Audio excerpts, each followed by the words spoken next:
we on telly yet? We're on telly. We're on telly. Oh my God, on telly. Hi everybody, thanks for joining us. If you're new to the channel, don't forget to subscribe and click like if you enjoyed this video. I feel like a proper YouTuber saying all that kind of stuff.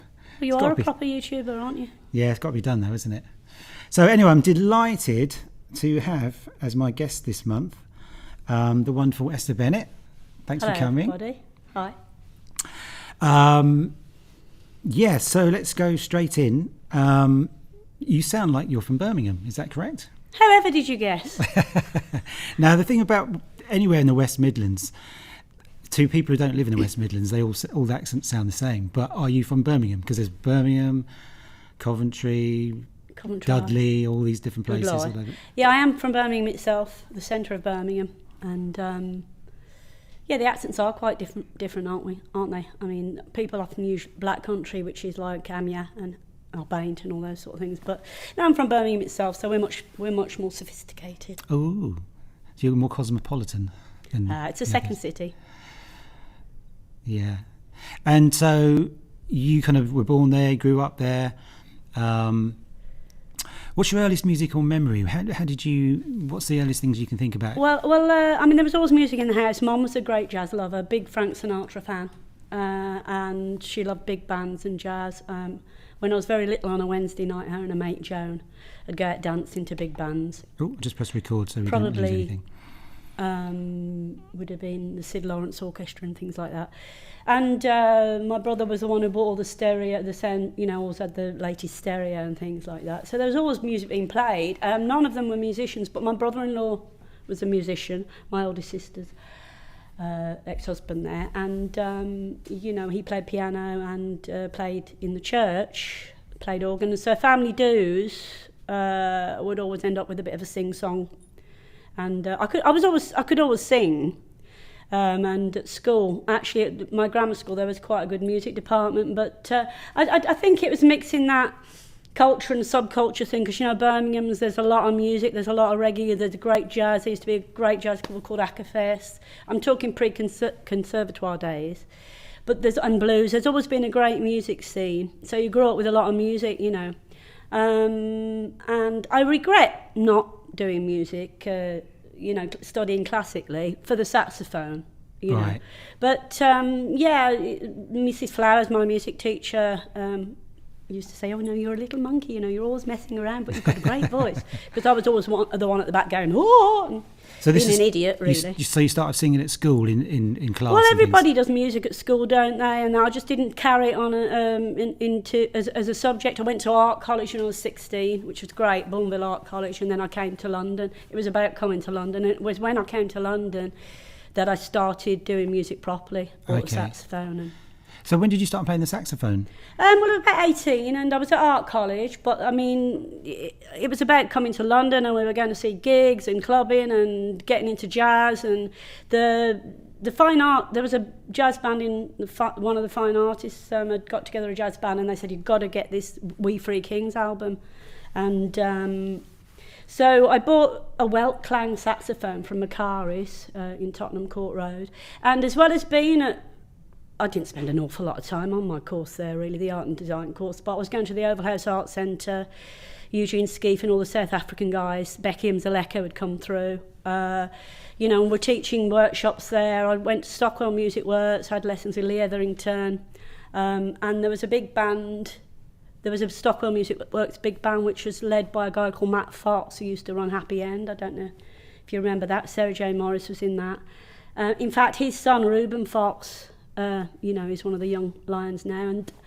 And so I just went to every workshop, City Lit, summer schools, local stuff. I was in a lot of local bands at first, little reggae and soul bands and things like that. Pyramid Art Centre with Alan Weeks, Goldsmiths, Louise Gibbs.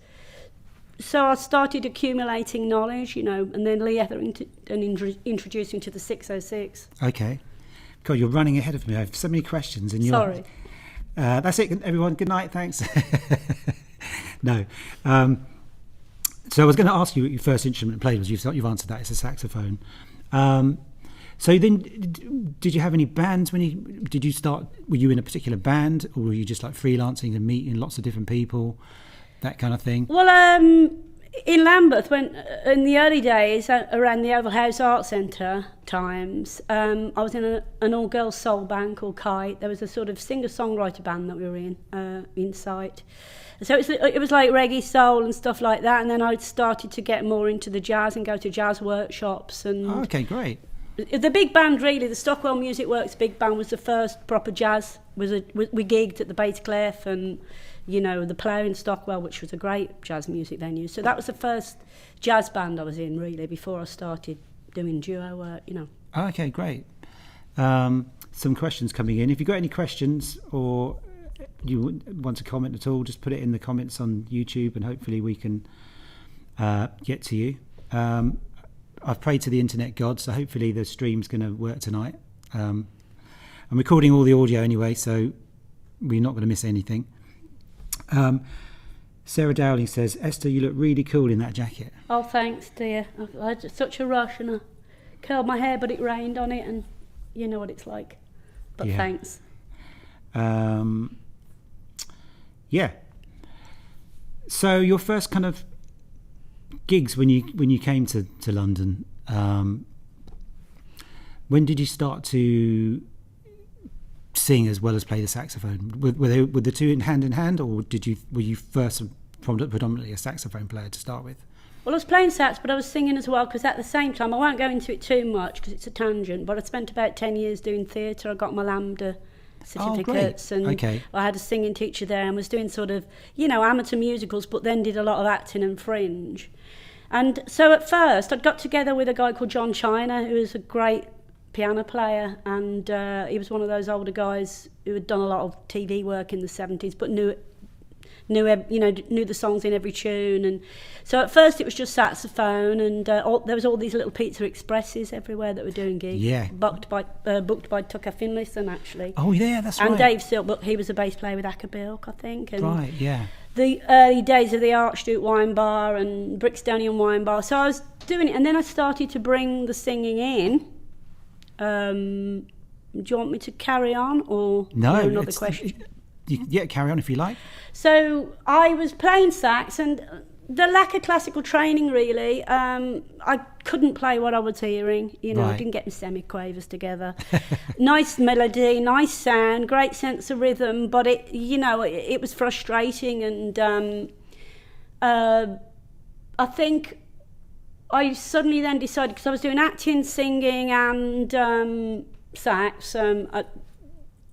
Doing gigs at the Cafe Bohème as well. We were going to Spice of Life, getting all my stuff together there, working with Ramsey McGuinness, who's a great guitarist that I used to work with. Oh yeah, I know him. Yeah, he's an Australian guy, isn't he? Yeah, he's gone back, but he was great. And I think just one day, well actually what really was, it was the acting thing. I'd done a play which was American Monologue. Steve Ruby, actually, from the Six, always used to come and see stuff because, you know, it's an actor.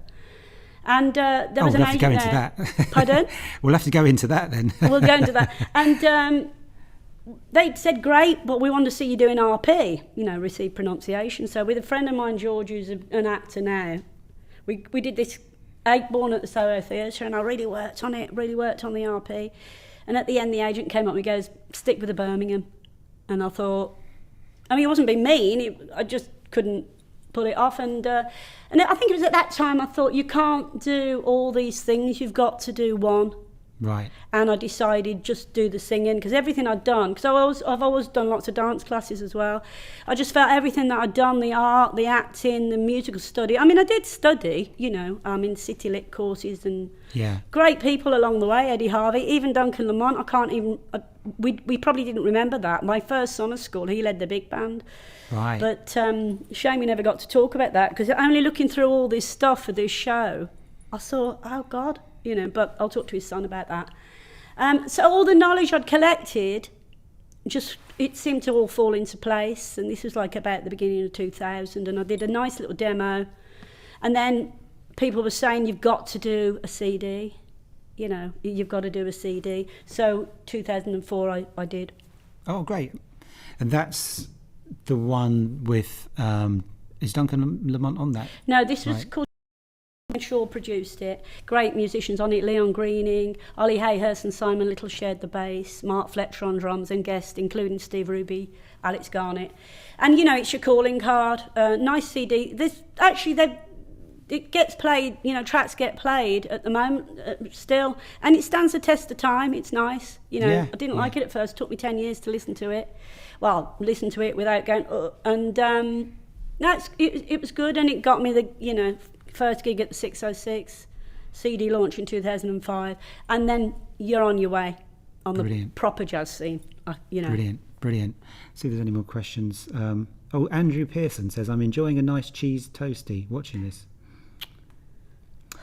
It's my friend, we were at art college. He's great, actually. He designed the EP cover for the Duncan Lamont EP. Great. And he's great, but he thinks he's funny.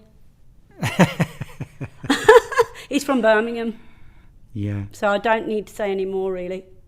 So Sarah says she didn't know you were a sax player. So do you still play? Would you ever go to a jam session? Would you ever do it on your own gig? Well, a couple of years ago, I thought, I'm going to get it out again, and Alex Garnett fixed it up for me. And I went. It was one of the jazz festivals, and I did some of the Avant-Garde Workshops because I was in this 20 saxophone female avant-garde thing run by Caroline Crabel.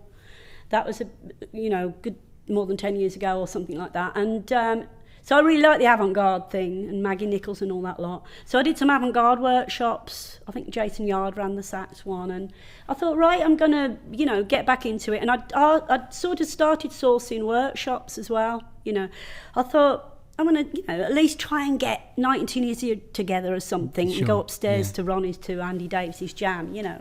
So, because I used to, when you're playing, when you're younger, well, not when you're younger, but you go to workshops, you go to jam sessions and workshops and open mics everywhere. You didn't care. All over London, Yeah.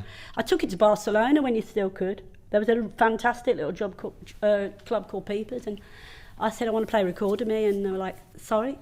Recorder Me? Recordame. I was like, that's the one, And it's got another title, isn't it? No me something.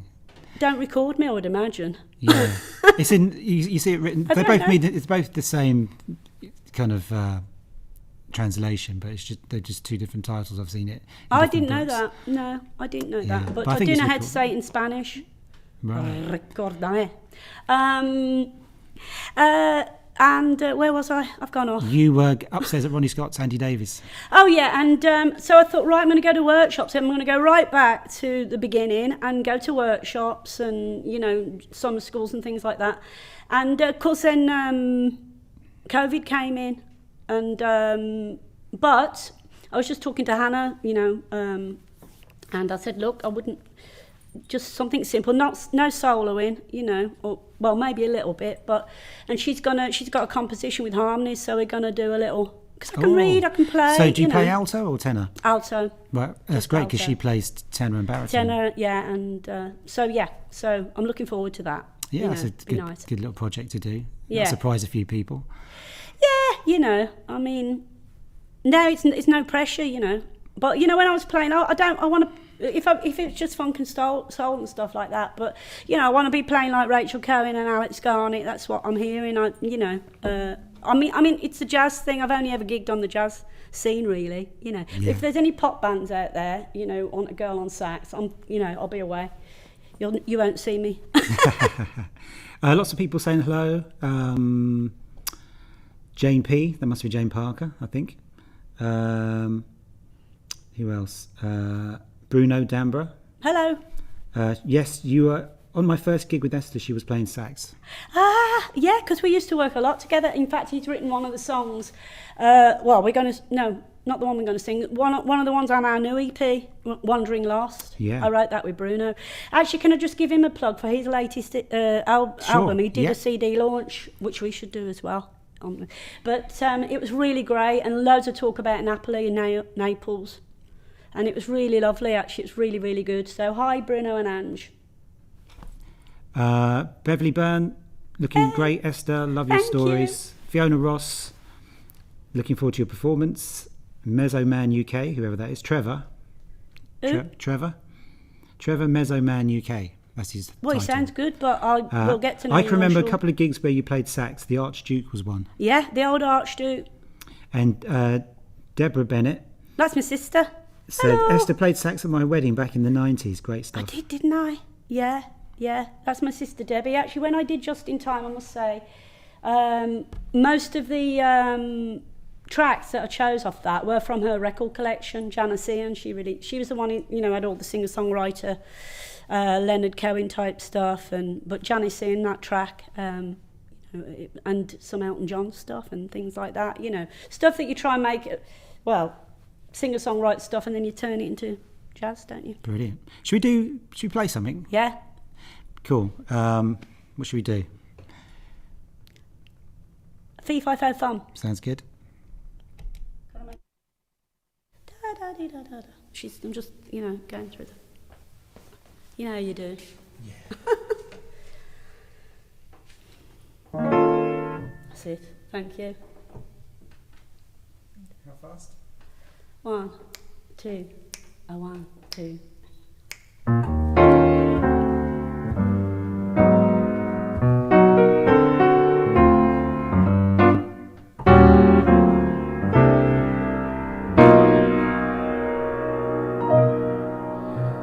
Days are warm and easy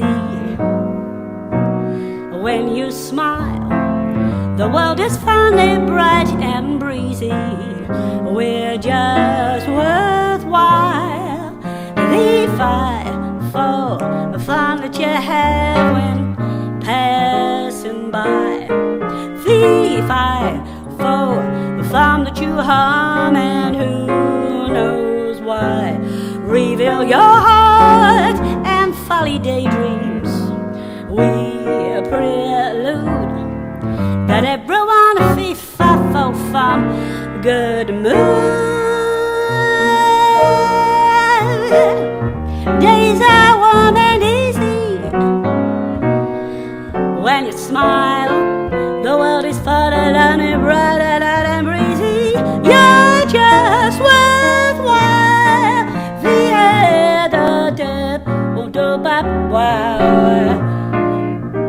But do ba say a bap, say da do bap. But do reveal your heart and follow daydreams. We prelude that everyone fee fi fo fum. You'll be in a good mood.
We swear.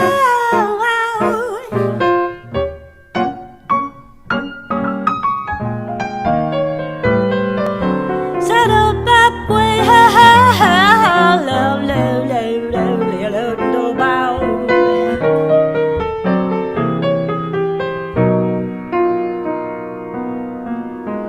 Life is warm and easy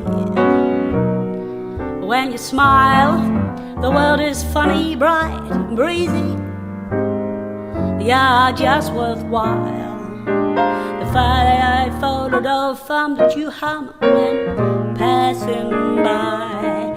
Fee-fi for fun, and who knows why. Reveal your heart and folly daydreams. We prelude that everyone fee-fi for fun. You'll be in a good mood.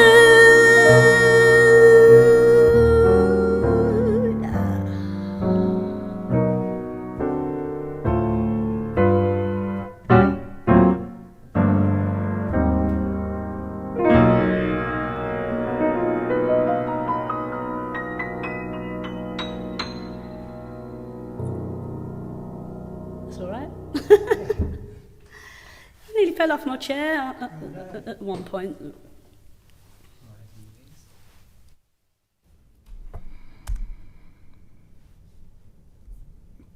So I hope these levels are okay.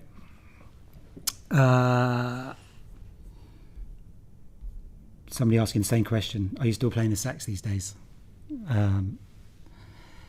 So working at the 606, when did you start working at the 606, and how did you start working in at the 606? 90s, really. Lee Etherington, I was having lessons at Stockwell Music Works, and we became friends, and of course she started to introduce me to lots of jazz people and gigs, and she said, you've got to come to this club, the 606. So I was hanging out there, and it was just great. I mean, it's a great time in London as well. You know, you've got Dingwalls, you've got the Wag Club, you've got Jazz FM, you've got Loose Tubes, Jazz Warriors, Ronnie Scott's, you know, seeing some of the best people, you know, I mean, Miles Davis, went to see Miles Davis at the festival, and Bob Berg, always caught Bob Berg. You asked me about an early musical memory, and one of them was my mum sitting me down and telling me why September of My Years was such a great album, you know, going through the tracks, and and Joe Zawin all there all the time, you know. I mean, it's just seeing some of the best music. But going back to the 606, it blew my mind, really, the musicians there. And so in the early days, sorry Steve, we used to hang out all the time. It was terrible. Because we were naughty, really. But you'd get the Stacey brothers, Paul and Jeremy Stacey, Robin Aspland, Winston Clifford, you know, Tony Kofi, Jason Rebella, all jamming, Mornington Lockett. Brilliant. Till 3 or 4 in the morning. Steve used to come at the end of the night and he'd look at me, and I'd be thinking, please tell us to leave, because if we don't, we won't. If you don't, we won't. But no, we didn't do it all the time, and but it was a great time, really, really. And I met people like Andrea Vaccari, did workshops, her workshop. She's a great educationalist, you know, as well as player. And Stan Robinson had lessons with it, you know, some with Mornington, and just saw everybody, all the best singers, you know, just great place to work. Just an education, isn't it? Yeah, just like being, I mean, the stuff you must have seen over the years, just thousands of gigs. And I mean, I was out anyway, you know, up until the lockdown. Well, a little bit before. I was always out, always on the jazz scene, you know. So. And it's great that, because, you know, not only are you there when you're working there, you're there on your days off as well. You know, going to see someone you want to see. Well, yeah, and I mean, you know, it's been good as well, because with this pandemic thing, I've always worked part-time, even before the 6, and I've just joined a little office agency again. You know, I've always wanted to make sure that my rent and bills are there, you know, and or covered, and that's been really good as well, you know. Steve's been great. I mean, basically, luckily, I've been okay, you know, and been able to, you know, get the essentials paid. Somebody says, great tune, Esther. Is that one of your new ones? Yeah, I wrote that, yeah. I had a little bit of help from Wayne Shorter.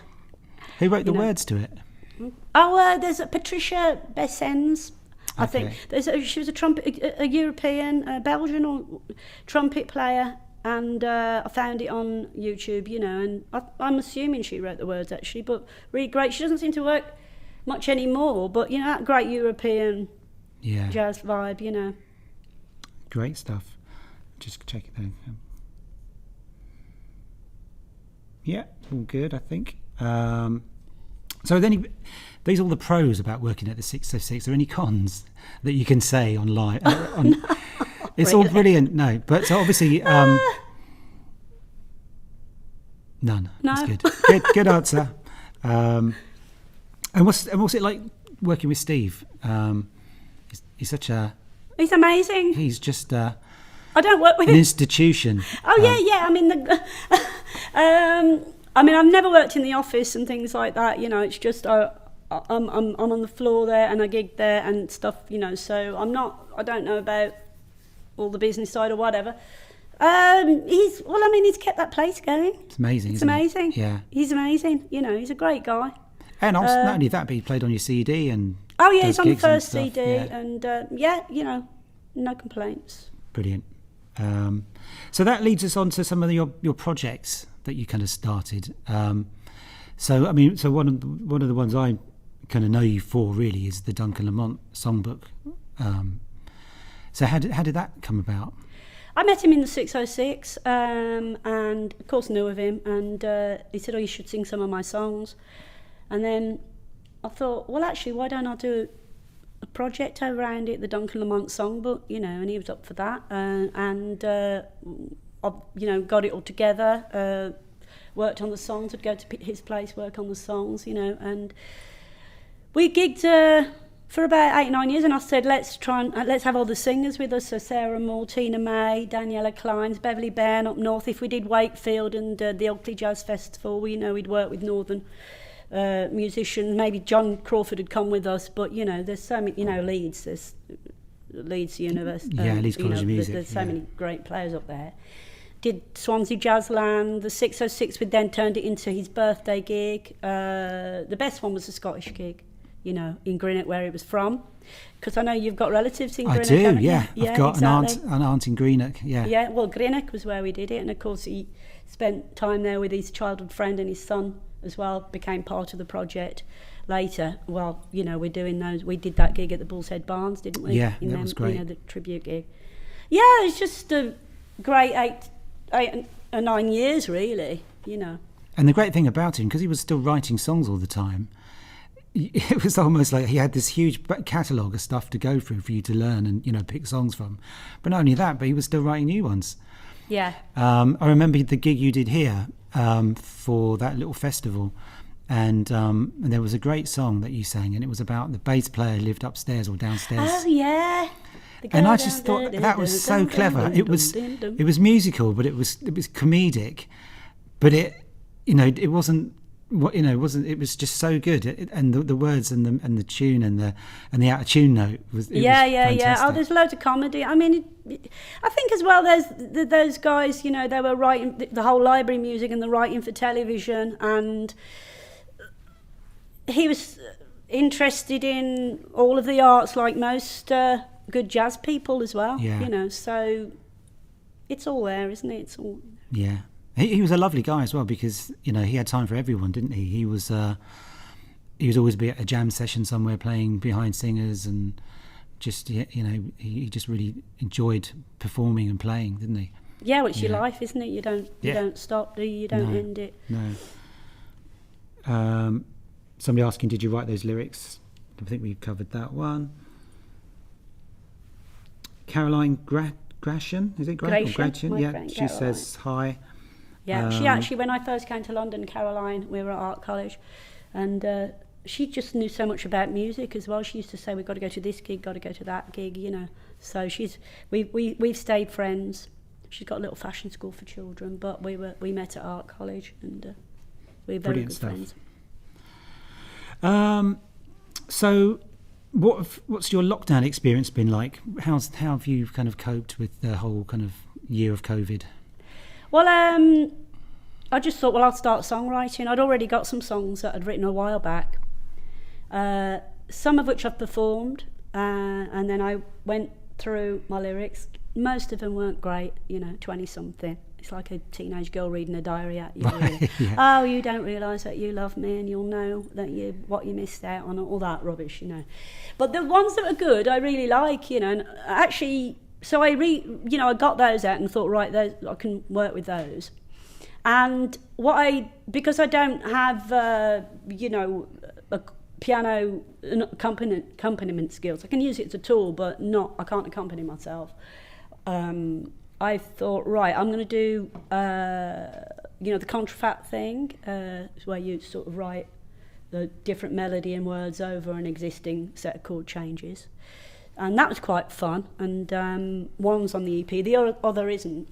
It's quite complicated, but I really enjoyed it, And then you were really busy doing all your stuff, lots since lockdown. You've been very prolific, and so I was seeing you do all your YouTube stuff, and then I thought, then you put that animation with that song "End of Summer" on, and I thought, I want to put words to that. Brilliant. And it was in 5/4. I thought, I need something in 5/4, And so I said to you, can I put some lyrics on it? Thinking, oh, please say, yeah, we'll record it, which you did. And then I said, well, I've got a couple of other songs, And you said, well, why don't we do an EP? It was your idea. So It was like, yes. So thanks very much. No, pleasure. It's great. It's all in, packaged, kind of recording. And now look at me now. Yeah, so, but so I'm really looking forward to it. I'm really pleased. Really pleased with the songs. 'Cause they take quite a long time, but they should really, Yeah, I think. yeah. Sometimes it can be just that phrase. And the thing is, I regret, because we didn't need to. When I was with Duncan, we didn't really talk songwriting, and there were some pianists who were doing songwriting with him, and because, there was always so much, we were talking about the songs we were doing, the gigs, business, so it never came up really. But I've learnt a lot, obviously, from the structure of his songs and talk about, talking about writing songs. Great. Shall we do one of the songs from that? Yeah. Oh, my stomach just rumbled. Shall we do End of Summer? Yeah. Cool. This is written by Terry. To get one of those chocolates. I made some chocolates. I always bring chutney, don't I? I make chutney on any session, and I bring some. And I made some chocolates, and I might have to nick one. Do you want one now? No, not now, but, too claggy.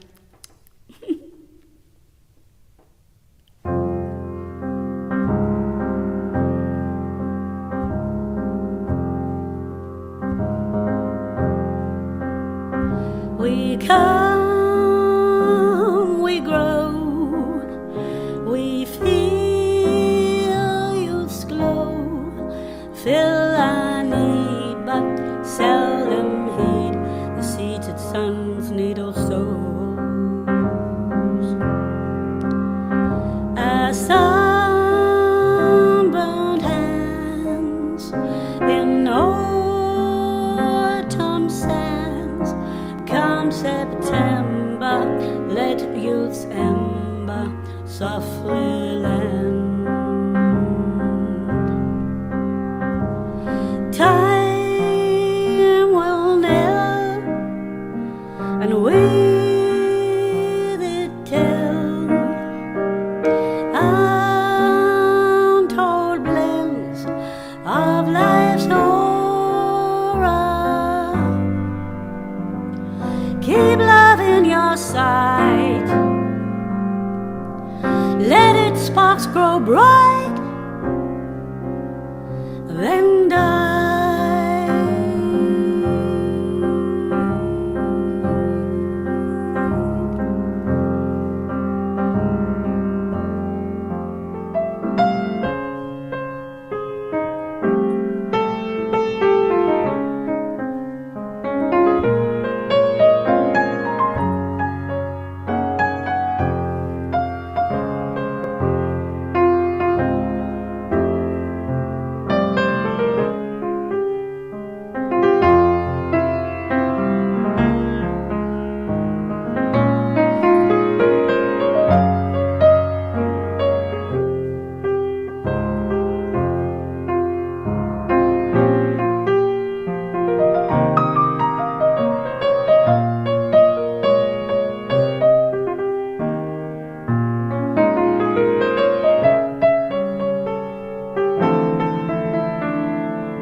We come, we grow, we feel a youth's glow. Fill I need, but seldom heed the seeds that sun's needle sows.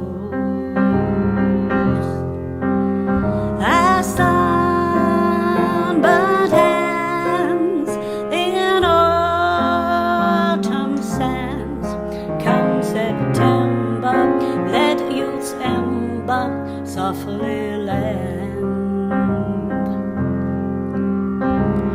Time will knell, and with it tell untold blends of life's horror. Keep love in your sight, let its sparks grow bright, then die, then die, then die. Dum, do da da dum, do da da da da, do da da dum, do da da da da da.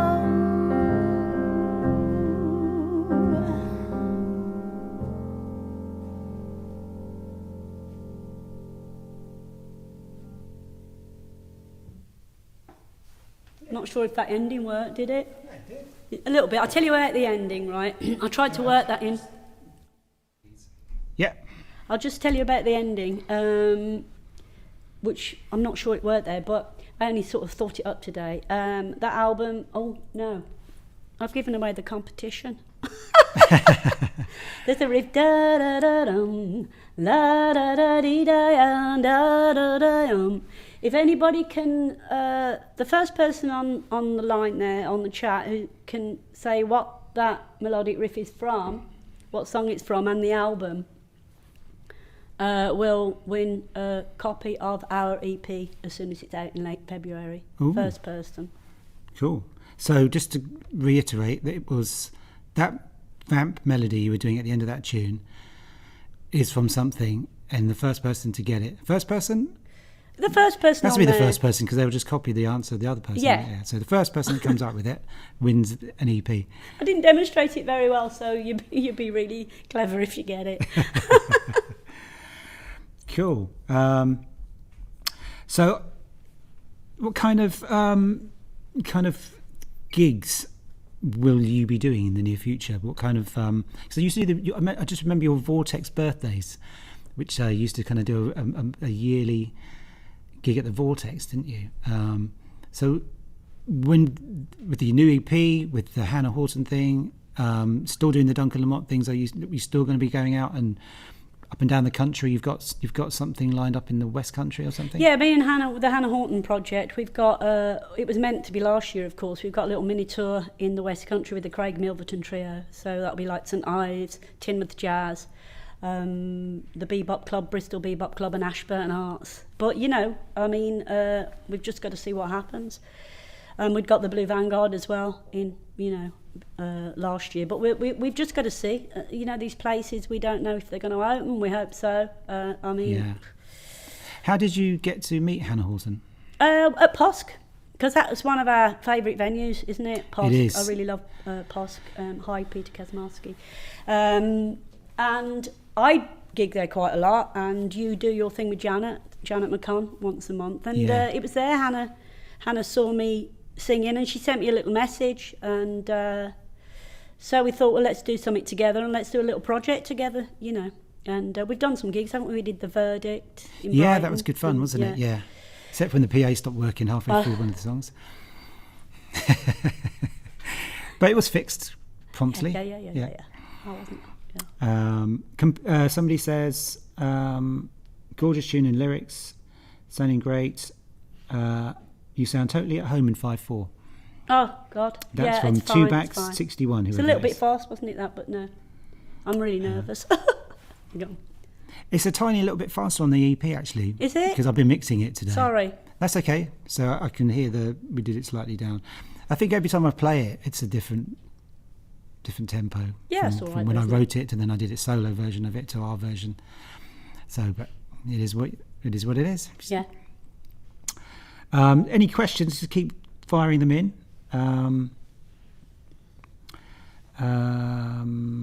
Yeah, should we talk a bit more about the EP and some of the other songs that are kind of on it? So 5 songs, isn't it? Five compositions. Yeah, 5 songs written with you, Bruno Dambra, Jeremy Stacey, great drummer. We're going to do that one. I want to do that one. Cool. Yeah. And Bach, he was really sweet. He said, yeah, you can have that bit of the Brandenburg Concerto. Oh, I said, okay. thanks a lot. You know, can I swing it? And he said, yeah, swing it. Actually, that is from, because Della Rhodes, I did a jazz harmony course years ago at City Lit. Eddie Harvey used to do it as well. Oh, God, I loved Eddie Harvey. He was so funny. But anyway, Della Rhodes, jazz harmony, still got all the notes.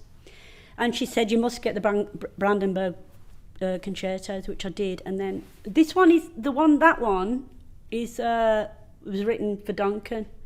I didn't want to write you know, I'm not very good at saying, oh, you know, you meant this to me and that to me. But what I share with Duncan and helped me a lot through this pandemic is he was very in the now, you know, in the moment, bit existential. And I wrote that in tribute to him. And it was also actually, when I was doing acting, there was a guy called Andy Pooley. We did some plays together. He really liked Stephen Berkoff. He was great. East London guy, and he went to do. That was years ago, and he did yoga. He does yoga and stuff, and he wrote a book called Forever Now, which he bought for me. Gave me a copy at the 6th, and at the time I was going to read it, but it wasn't really where I was at. And now, and it totally fell into place. So the tune's called Forever Now. And so it was mixing all that stuff together, really, and wanted it a bit modally, and Duncan Jr.'s playing on it. So that's where Duncan. that bit comes in, because I've heard this song, obviously, so it's nice to hear the story of that lyric and things. Yeah. And da da da da da da da da da da. But I've still on it. Da ba ba ba ba ba. You know. Yeah. Because I'm clever, you know. Yeah. It's got a kind of Coltrane vibe about it, hasn't it? Well, that's what I wanted. I wanted it a bit like Impressions, you know. And so Duncan Jr. said, do you mind if I play soprano on it? I said, please play soprano on it. It's that vibe, you know, it's that whole thing, and it's very jazz. And you know, and it's all coming from all the stuff you've done, and you know, and that's how I wanted to celebrate Duncan. Yeah. Well, you worked so much with him, and it was a big part of your life, wasn't it? So, and yes, so yeah, obviously missed by everyone. But you know, and if you're working and touring with him so much, it must be very difficult. Well, you know, you know, I mean, the thing is as well, he has Duncan Jr. and his family, and so I very much, you know, didn't go on about it. I don't want to go on about it, really. Yeah. And, you know, it's, everybody misses him. Tina May has done a wonderful album. And it's great people. He was a great guy and great artist. And, you know, so, yeah. I'm really glad Daniela Kleins and her partner Tony, we did that Greenock gig, as I've mentioned, and that meant a lot to him. You know, his best friend... They spent a day and with his son going all over Greenock. He passed away this year as well. So, but you know, Dan and Tony did so much work for that gig. You know, because he's a cameraman, isn't he? And he loves music, and so I have a lot to thank them for. I've got your necklace on. Look at that, and it was, you know, it meant a lot. You know, yeah. I'm glad that we could do all that work as well. Great. You know. Got some good questions coming in. Did your acting experience help with interpretation of song lyrics? Yeah, definitely. The storytelling, you know. And that's a really good question as well, because I was thinking that when you were saying, you know, you did the kind of acting plus the musical theatre stuff, the dancing. Do you think they all help? Do they all go hand in hand, you know, to help with your singing Yeah. When I was at art college, there was it was before their jazz course there. There's a jazz course now, but there was the BAPA course, which is performing arts, and I did a lot of dance classes with them, and I was making costumes for some of the dance performances, and they said at one point, why don't you, because I was always putting on little shows when I was little as well and things like that, and somebody said, you should send her to stage school, but Mum didn't really want me to turn into one of those, let me entertain, and, she was a very creative person and things like that, but she loved jazz as well, and that we weren't, into that sort of thing. Sure. She was a bit cool, we didn't like the sound of music, which is bizarre, but, we liked jazz, and she was a bit boho herself and stuff like that, and was anybody else in your brothers and sisters kind of creative? No, I grew up with cycling. My brother was, I keep going on it, he was an Olympic cyclist. And so I grew up with a house full of cyclists. Oh, okay. And going to see track cycling because that was a massive entertainment for us. And of course, everybody was, my mum and dad were so proud of him, because I've talked about that similarity between sport and music and stuff, and the dedication. And, from 14 he was out training 3 or 4 hours a night, and you can see the parallel with that and practicing and that kind of thing. There was a talk at one of the jazz festivals, and I know Claire Martin, whose daughter's a basketball, we've talked about that. There's a correlation between, the dedication or whatever, and the solitary, there's a lot of time on your own doing things, whatever. I'm probably talking rubbish, but there was a talk at one of the jazz festivals about it, so I don't think I am. But no, not at all. Yeah, and he was always going abroad. That was very exciting. So it was. But as I said, everybody. My dad loved Welsh Welsh choirs. There was always music being played in the house, and. And also like the things like Matt Monro, Tony Bennett, Judy Garland, all these singers. And surprisingly, you're going to laugh, but you check him out. Ken Dodd was a great singer. My dad was a big fan of his, because in those days when people like Duncan and John China were doing all those TV shows, all those guys could sing. All those guys could sing. They did a number at the end, didn't they? And I remember when he died, I put something up, and a Ken Dodd single, and Quentin Collins came in and went, blimey, that's not, you'll probably hate me for this now, but they liked good music and good singers, and so there was always music in the house and stuff like that. Yeah. As I've said. And those guys back then really were proper entertainers. They learnt their craft, didn't they? Yeah. Not like not like today. Not like today. Then you have just maybe one. They just do their thing and that's it. But they had to, if they were doing a lot singing and dancing. They were doing a show at a theatre. They had to do it all. I suppose it's from that old variety. Yeah. Experience and training. I was quite surprised. Who's the guy who used to do the Generation Game? Bruce. Yeah, he was quite a good jazz pianist. I've forgotten his name. Bruce Forsyth. That's it. Yeah, my mum used to work in the Co-op Wines Spirits. And apart from getting us tickets for the Odeon, concerts at the Odeon round the corner, because her mate used to bring them in, Bruce Forsyth opened when they'd got renovated, and it was downstairs in the Co-op in Birmingham, and she said he came running down the stairs and kicked his leg up in the air and span round. Wow. And arrived. Great. Did he do his signatory? Oh, he probably did that as well, didn't he? But she just remembers him running down the stairs and kicking his leg up in the air. I mean, if there's a staircase, you've got to run down it. It's a spiral. It's got to be spiral, isn't it? Yeah. Brilliant.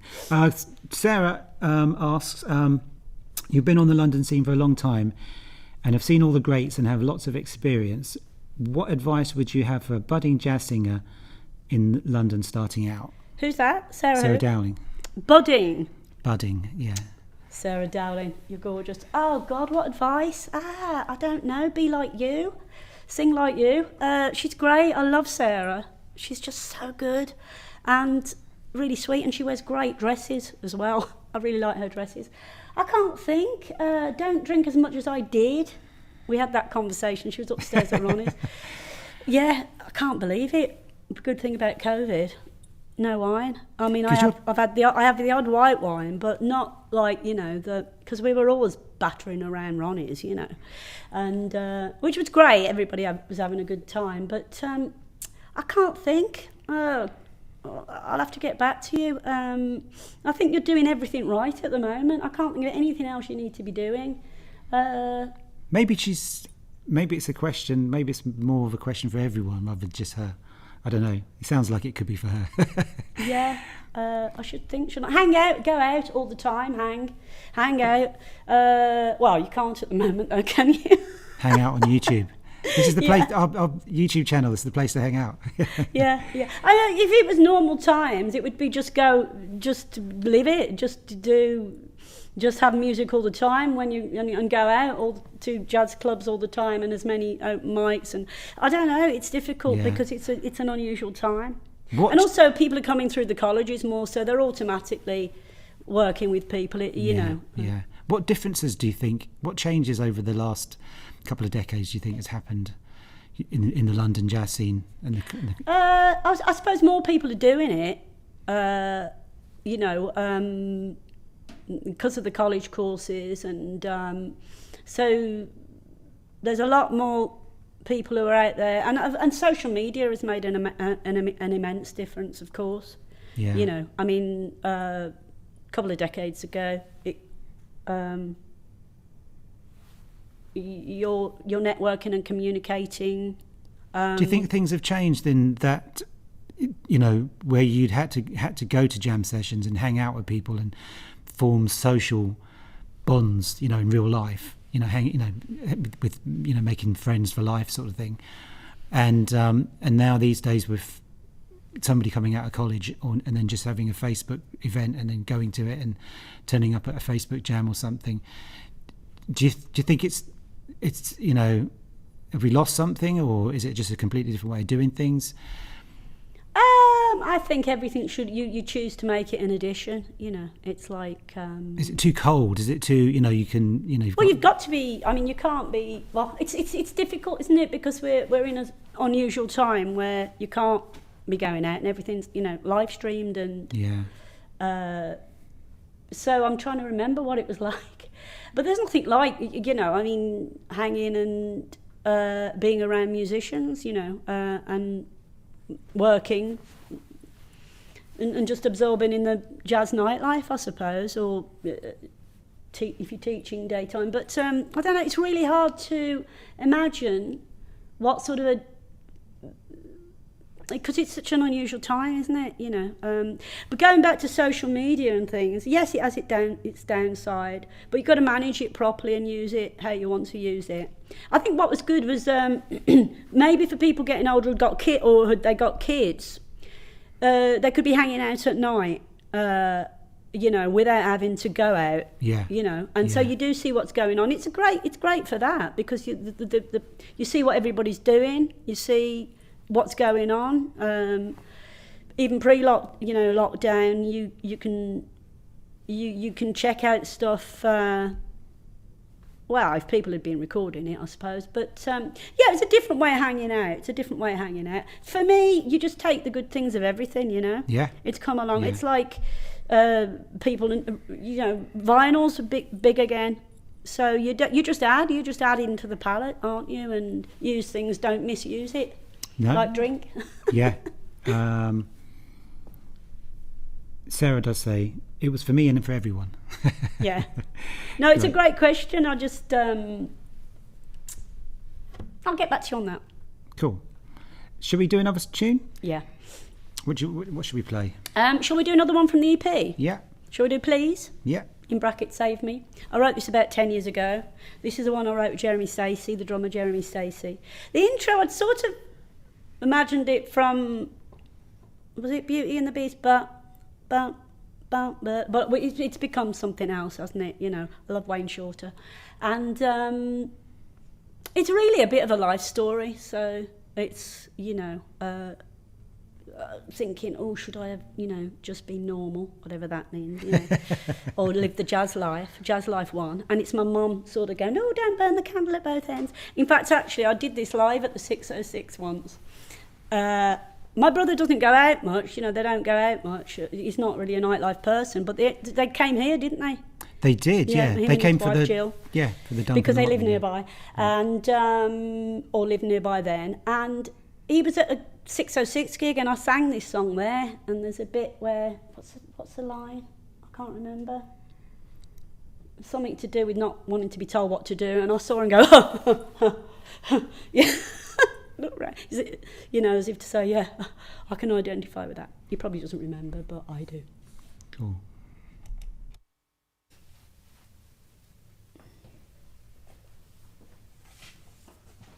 Please.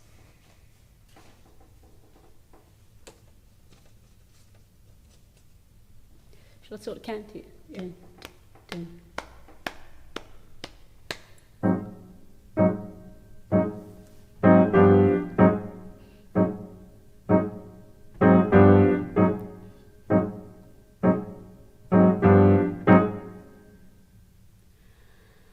Well, somebody should have told you it was lonely on the road to success. And now you made a mess of your life. You may as well have just been a wife. Nobody ever told you if you try everything you end up with less. Forgot the words. And don't you know that it cuts like a knife to think what you have done with your life. So please, someone take good care of me. Please, take my hand and let me see that despite everything that you told me, I insisted that I always knew best. Well, I was deluded, you see. Come on, baby, please save me. Oh, won't you save me, yeah. I'm hanging in jazz clubs and flirting with boys. I dig in musicians making wonderful noise. I'm having a good time, so don't stop me. Well, I am dressing up funky and I'm feeling real nice. I might go to Ronnie's or the Six or the Spice. I'm having a real good time, but don't you stop me. Sort of dinging through Soho, that's what I like. Consider that day I open both bars way on down.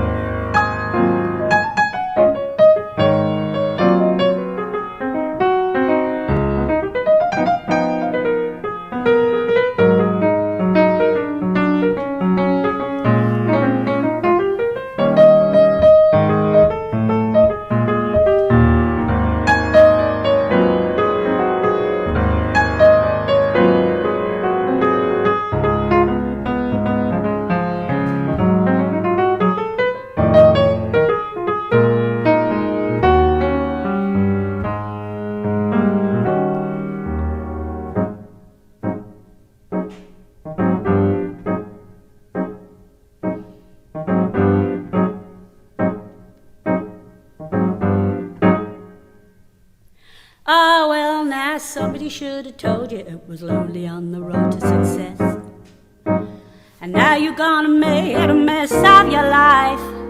You may as well have just been a wife. And nobody ever tells you if you try everything you end up with less. And don't you know that it cuts like a knife to think what you have done with your life. So please, someone take good care of me. Please, take my hand and let me see that despite everything that you told me, I insisted that I always knew best. Well, I was deluded, you see. Come on, baby, please save. Oh, won't you please save? Won't you please save me? Oh, won't you save me, yeah? Oh, won't you save me, yeah, yeah, yeah, yeah, yeah. Ooh. Shredum-dum-dum-dum-dum-wee. Shredum-dum-dum-dum-dum-wee. Oh,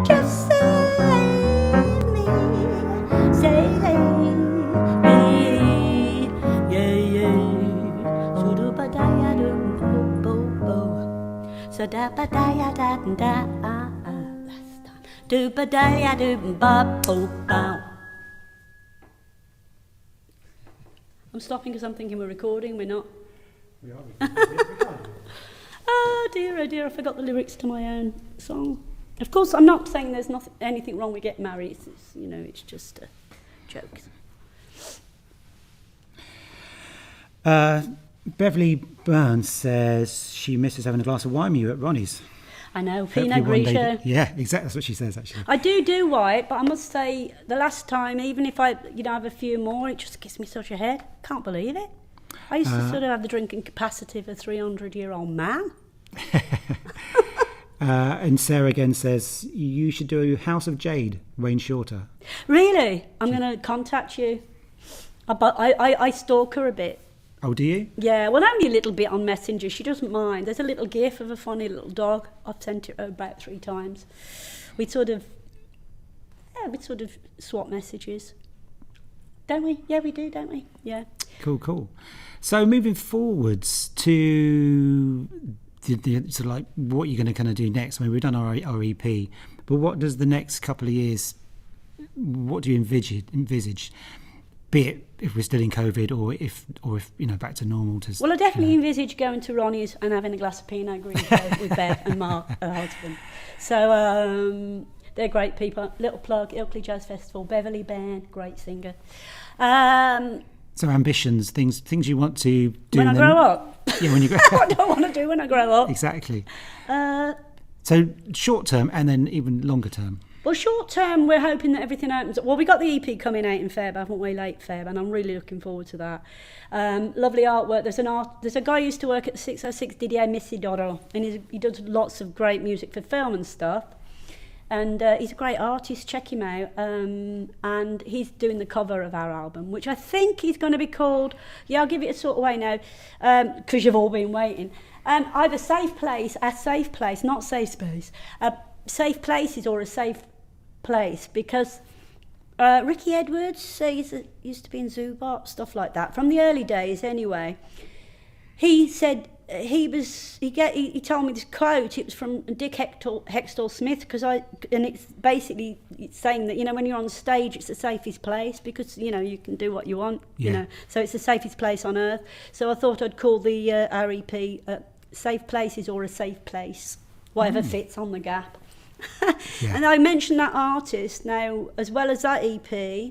I'm going to be doing an EP with his music, which is much more avant-garde filmic. I'm going to do some avant-garde stuff, lots of funny noises. But also, my mum did write poetry, not professionally or anything, but she wrote some nice poems, and I've never really incorporated them or used them, but I want to.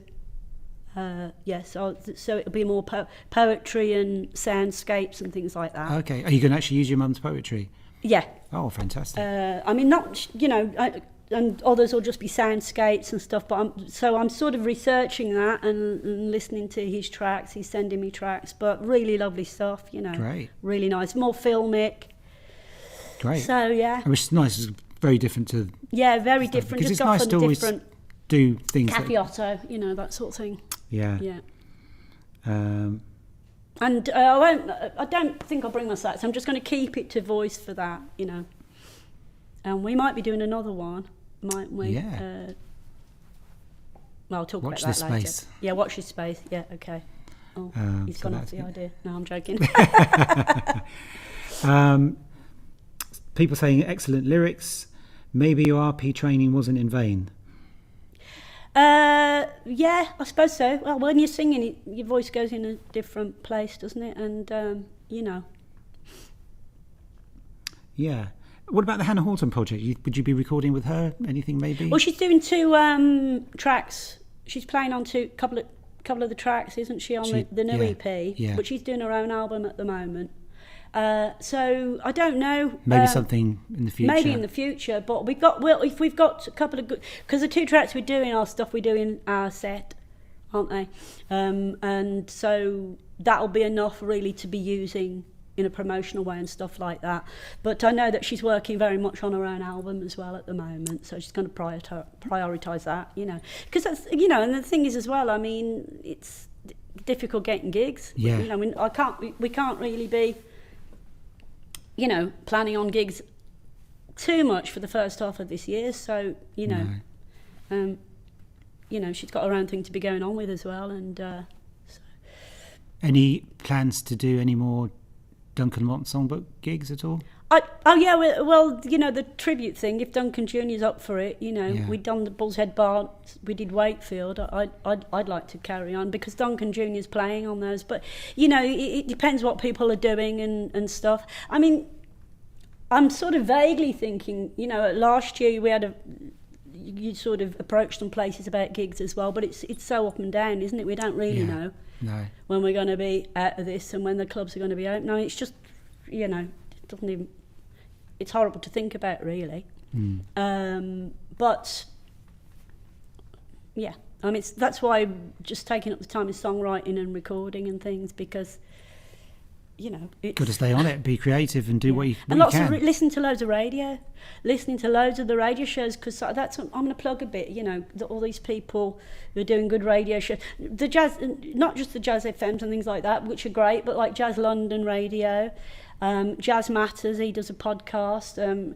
Straight Ahead Show, which is a 606 radio show, David Lewis and Joe Harrop, who's a really great singer, as we all know, and his mate as well, and she hosts that with him, and we've been on that, and you know, I've been on that, and that's really great. He's been through lockdown, he started doing any interviews, you know, Sarah Dowland's been interviewed on it, Quentin, Jason Bello, and you know, Jenny Green, she does one. She does one, yes. Yeah, which is great. Yeah. You know, people know their stuff. They know their stuff. Sarah Chaplin from Jazz London Live has a show on Thursday, which actually my sister-in-law introduced her to Brooklands Radio, and that was a nice little connection. Yeah. They met each other randomly. My brother and his wife and Sarah Chaplin accidentally met at one of the grown-up kids' concerts or something. Right, yeah. So it's nice little connections, you know, and that's great, because all these people, they know their stuff. Yeah. In fact, when I was promoting one of my jazz festivals one year, we went on Brooklands as well. Yeah, you did, didn't you? Yeah. And that was for your connection. Yeah, it was good. So they're based in Weybridge, aren't they, or somewhere like that? I think so, yeah. She did her show today, actually, you know, so she's really good. So... Brilliant. Yeah, and there's a guy, Duncan Bartz, he's got a radio station called Unforgettable. He's a, you know, BBC radio presenter, and they're just all supportive of jazz and love jazz, and they know their stuff. They know their stuff, you know. Yeah. So it's been great to watch and listen to all this. 12 Pier Productions, they're really good as well. They do a great podcast, and they've been really supportive. Fiona Ross, you know, all these people that... I mean, social media really as well does connect people quite a lot. Yeah. You know, it really does. It's incredible. Not just because you can send all your publicity out at the switch of a button. Yeah. You know, all the millions of things you can do. But it's an amazing network, and with the lockdown, one's had more time to watch and listen to all these things. So that's been nice, you know. Yeah. There was one question I forgot to ask you earlier, and it was about your influences. I know the stuff you heard growing up, but it'd just be great to know who your favourite singers were, who your favourite musicians are today, as well as the ones when you first started singing and playing jazz.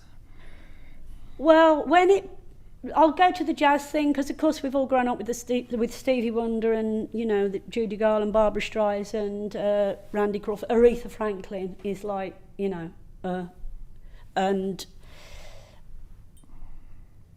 but I think the first time I thought, oh my God, that's jazz, is I bought Swingin' Easy, Sarah Vaughan, and I just thought, that really, really.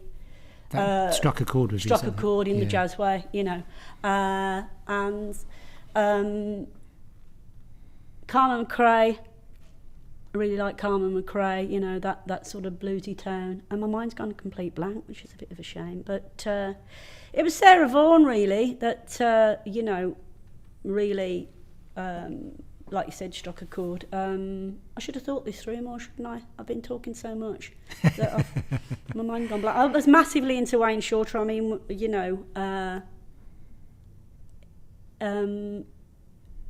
because when, you know, I was talking about those times back in London and that, you know, I think Tutu came out, and Phantom Navigator. Native Dancer is just... Yeah. But the thing about Wayne is he's just the most incredible composer, isn't he? Yeah. You know. That was a Phantom Navigator one, but yeah. And there's always some quirky corner in his compositions. You know, I was talking to one of my students about this the other day, that it's never the obvious chord or the obvious melody or something. It's always that X factor of a... I hate that everyone uses that word now for a different meaning, but when things have that thing, you know, that X factor about them that he had in his writing and his playing, it was just a one-off. Joe Zawinul was one of my favourite gigs at Ronnie's as well, and you know, I mean, people like that. I tell you who I'm really into at the moment as well, though, and because they put the live streams on, Emmett Cohen. Oh, he's amazing. Oh, God, he's amazing. I want to go to their place and hang out. Yeah. They're all great, you know, it's all that next level stuff, you know. And well, I saw the one last week, I think it was, and there were 3 pianists all taking turns on this most ridiculous tune. And it's all different age groups as well. Kenneth Plowski was on the other day, and Veronica Swift. Yeah. And Jazz Mayer Horn. And all those, Cecile McClellan. The trumpet player's got a little gig outside a coffee shop. Yeah, Benny somebody, what's his name? Benny somebody. Oh, I can't remember. Polly Gibbons knows who he is. I was like, oh, well, she hung out. But yeah, that's just really exciting. I really want to go to New York. I went in the early 90s, and I used to hang at this club, Bradley's, which isn't there anymore. Kurt Lightsey was a house band, and Kevin Eubanks, guitarist, used to play there, and that was amazing. And I can't remember what I was saying that about New York. Well, it's just great scene, isn't it? The Emmett Cohen. Yeah, that's it. Oh, that's it. And I went to New York, and I loved it. I loved it when I was seeing jazz. It was I found it a bit tricky, but I really want to go again. You know, but you can't even go to Spain, so let alone. I was going to go on to Spain because you go there quite often, and you post up clips of you singing in various jazz clubs. And I was at a jazz club. It was in Malaga. Then at the cathedral. Then all the real estate thing happened, and it moved into Torremolinos, beautiful club, and of course it's closed down, you know, but I used to gig there quite regularly. But if you go to the major Spanish towns or anywhere really, you'll find a jazz jam. I used to do that all the time, you know, ever since I was going to Barcelona and Spain. I'd always find places. And there's a lovely Jimmy Glass, that's in Valencia, isn't it? Alicante, not Alicante, Almeria, it's classy jazz. You know, there's some great jazz clubs out there, and always in Barcelona. They don't, you know, it's hard to run a jazz club, and even harder, I would imagine, somewhere like Spain. You know, but I do like I like going there. I like flamenco music, and I've got the skirt. I've done the old dance classes. You can't do it overnight, but you know, I went to Jerez and Cadiz, and I, you know, went to classes there and stuff, and just get into the flavour of it. You know, it's a bit in my DNA. I've just done that DNA thing. Oh yeah, what were the results? Mainly English, Scottish, Irish, Welsh, a lot of Swedish and Finnish, because my mother's father was, and then Iberian, you know, and Italian. So, which makes a lot of sense on my dad's side. Not a massive part of it, but enough to make me go, ooh, I'm a bit Spanish. Yeah. Which is all I wanted, really. Good. I was only doing it for that. And I like being a bit Italian as well. Can you speak? How's your Spanish? Is it quite? Pardon? How's your Spanish? Is it? You're quite fluent. Bastante en vacaciones. I can't. I've gone all shy. Hablo un poquitito. Bastante en vacaciones por beber y comer. Mine's non-existent. I've got no idea what you just said, or if the thing is, because I've got my accent's quite good, so of course I'll say something, and then they go, "Oh, great," and I'll start talking. The Andalusia, Malaga, they've got a very fast way of speaking, right? And I used to just be like, and now I can understand. You know, hablo menos, entiendo más, which means so I speak a little bit. I speak less. I understand more. And I only sort of start brushing it up if I'm going over there, you know. Someone says, do you sing in Spanish? No, but there is an Italian song that I always wanted to sing and learn, and it's called Mina, of course, is a big famous Italian singer, and it's called Conversazioni. Da da da da da da da da da da da da. That's probably really terrible, but I'd like to sing that one day, you know, but I'd have to have all the words written out and learn it, and you know, I mean, I can understand with understanding more Spanish, you know, I can understand a bit more, understand Italian a little, you know, any of the Latin-based languages, really, you know. Great. Shall we do another song? Yeah.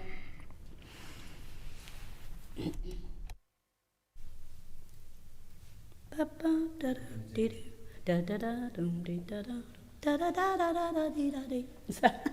you want to do Rio? I don't know. Rio de Janeiro Blue. I'm a bit shy. It's on the radio show that we just recorded. This version's better when you use this one. Okay, we're going to have a go then. I'm nervous about the more soul-y songs because I give them such reverence, but, you know. No, you do this really well. I don't know whether to get me thingy bobs. Go for it.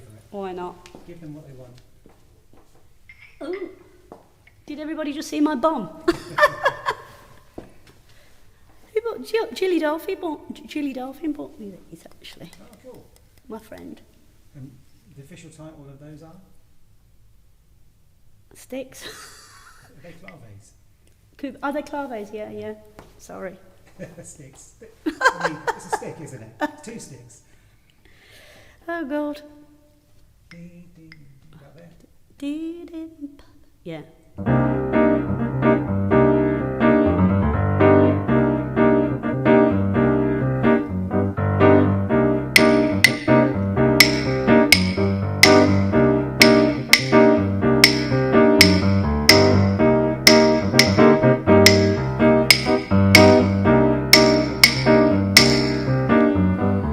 Clouds come a creeping, you got me a weeping this morning. I can't believe you're really gonna leave this town when everyone knows can't make a move without you. You're turning my whole world upside down.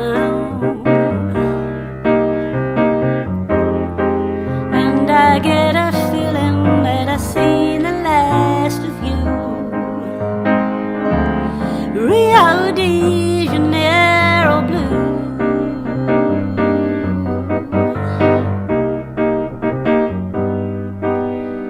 Salty air, your wind-blown hair, reflections on a dream, and thoughts of you with who knows who are running through me like a stream. Brazilian serenaders linger on. Help me lose my soul in your song. And I get a feeling that I've seen the last of you. Rio de Janeiro blue.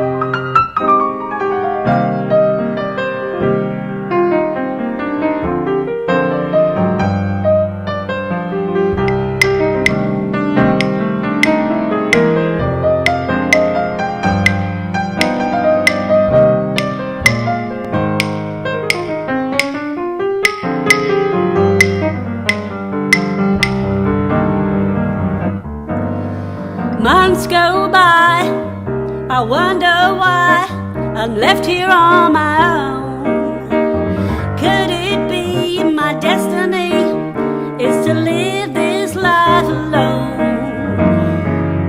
These dark and lonely days turn to cold. Lonely sleepless nights getting old. I get a feeling that I've seen the last of you. Rio de Janeiro blue. Rio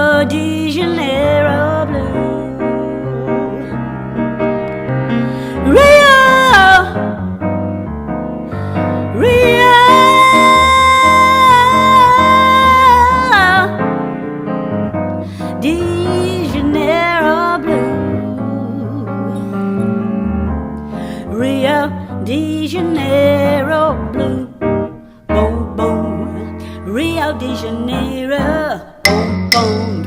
Rio de Janeiro, boom, boom. Rio de Janeiro, last time. Rio de Janeiro.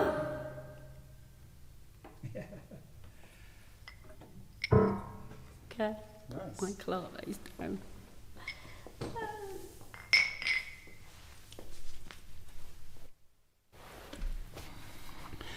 So did she pass the clave audition? Well, I got the bat. You know, if there's any percussion police out there, they can, you know. Oh, there's another string to your bow. Exactly. Yeah. Should drop the Great. bongos next time. Yeah, exactly. Just your arsenal of instruments will just keep growing every time you do one of Well, these. yeah. Well, actually, when I first started to do music at the Oval House, you know, I told you it was all the South African guys, didn't I? And Eugene Skeef, who Alice Zawadsky works with him now, and things like that. And this workshop would have, he's South African, you know, so it'd all be, we'd start on the drums and then bring the instruments in, and there would be him, and then there would be Patrick Nichols, who was a classically trained English bloke, and the combination of the two was amazing because it was bringing the two different cultures, and you know, and there was loads and loads of congas and percussion and stuff like that. So I think I did have some bongos, but I lost them in a flat share or something like that. But get my bongos out soon. Sorry. That's No, okay. bit silly, So I think we're probably going to wrap things up as it's, well, nearly almost 9 o'clock. Yeah. So just the last thing I was going to say is I know you play the sax and you sing, obviously. Are there any other instruments you play? No, So no. I can't think. I'd remember, wouldn't I? No. No. So sax, vocals, clave. Yeah, So that's enough, isn't it, to be getting on that'll with? do, I suppose. Yeah. That's enough for now. Yeah. Brilliant stuff. So thanks everyone for tuning in. If you haven't subscribed to the channel, please do give us a like. If you want to donate some money to Mood Indigo Events, PayPal me /Mood Indigo Events. If you want to support us even more, we've got a Patreon account. So go to patreon.com Mood Indigo Events, and you can support what we do from as little as £5 a month. All goes on to planning our concerts, more of these. We're planning on doing these once a month. Plus we do a live stream from here once a month. The next one is on Sunday with a guitarist called Francesco Locastra, which is great, and we're going to be playing the music of Miles. So I think Janet, if she's watching, she can put all the links that I've just mentioned into the chat. So once again, wonderful Esther Bennett, thank you very for coming, much. and we will see you soon for the next one. Cheers.